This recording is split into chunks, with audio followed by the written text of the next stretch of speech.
Yung ginawa ko, may kilala ko sa opisina nila, tinawagan ko, sabi niya, "Ay, wala na dito, nagbakasyon na." Sabi ko, "Ha, saan?"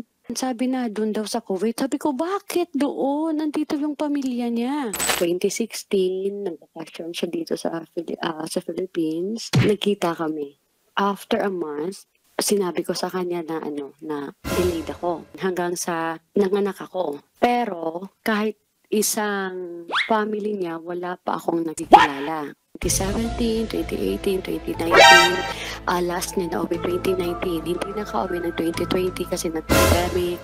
2021, nagbakasyon kami ng mga anak ko sa Ilocos. Tapos siya, tinabi niya na pupunta siya ng Kuwait kasi may kapatid siya doon. Hindi na ako nag-mind na kung ano-ano kasi sabi ko, pag ganun yung inisip ko, masisira kami. Broken family na nga yung panganay ko, ayokong maulit sa pangalawang anak ko. 2020, nahuli ko na siya na nakikipag-chat doon sa ex-girlfriend niya. Pero nung last year March, dapat magbabakasyon siya dito sa Pilipinas.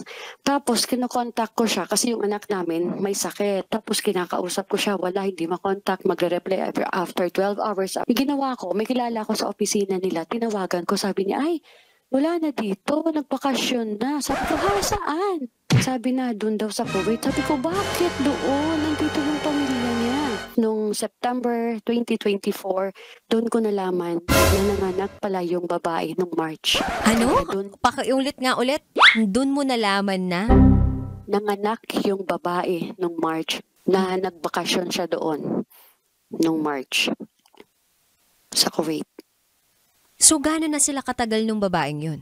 Yun ang hindi ko alam. Pinagsabay niya kami na hindi ko alam.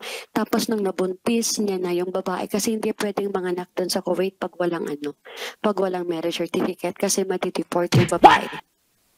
So nung November, naglakas loob na talaga ako magtanong sa kanya. November 2024, naglakas ng loob ako magtanong sa kanya, "Nagpakasal ka ba?" Sabi niya, "Oo, nagpakasal ako." Before pa manganak yung babae. Wow! Enjoy na enjoy sa mga videos namin. Nako, Marami pa niyan dito, kabisyo. Kaya para mas feel good ka, I-like mo na ang video na to. At mag-subscribe na sa aming YouTube channel! Don't forget to click the notification bell Para lagi kang updated sa amin.